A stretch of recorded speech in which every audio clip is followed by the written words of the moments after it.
So, August 16, 2023, Wednesday, laban ni Efren Bata Reyes sa Marilao. So, mayroon akong friend na nagsabi sa akin na, uy, nandito si Efren sa Marilao.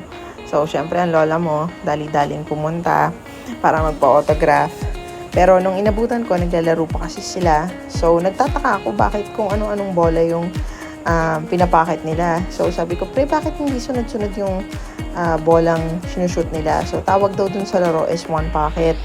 So, ibig sabihin, isang lugar lang or isang butas lang sila po pwede mag-shoot.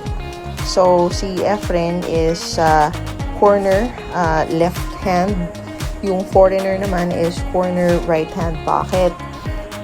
So, ang ginagawa nila ngayon, pag kinagtataka, is ilalayo lang nila yung bola dun sa butas ng kalaban.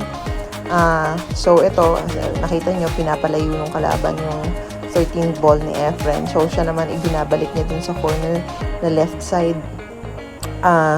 So, this time na shoot ni Efren. So, siya ulit. Puro left side si Efren na pocket. Yung foreigner dun naman sa right pocket. So, yan si Kuya. Hinarangan tayo. Pero anyways, yun nga yung laro. One pocket ang tawag. So, ako naman, syempre, natutuwa kasi first time ko talaga siyang makita. So, talagang tinakbo ko siya sa Marilao just to see him play. Hindi ko na inabutan si Django Bustamante kasi maaga yatang umuwi.